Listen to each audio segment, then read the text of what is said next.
নির্বাচন হবে ফেব্রুয়ারিতে। আসলে নির্বাচন হওয়ার দরকার, ঠিক আছে, আমরা জানি নির্বাচন হবে, তবে নির্বাচনের তো পরিবেশ নেই যে পরিবেশে নির্বাচন হওয়ার প্রয়োজন। ওই পরিবেশ নাই, মানুষের জানমালের নিরাপত্তা নাই, মানুষের নিরাপত্তা নাই। এইখানে নির্বাচনের মানুষ ভোট দিতে যাবে, তার কতটুক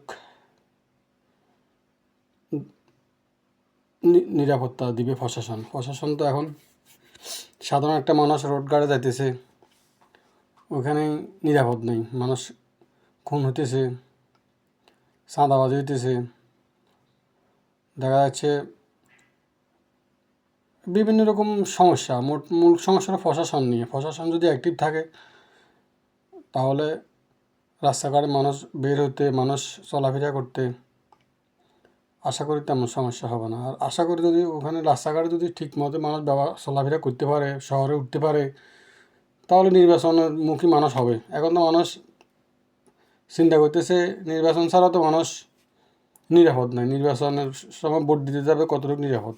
প্রশাসন কতটুকু নিরাপদ দিবে?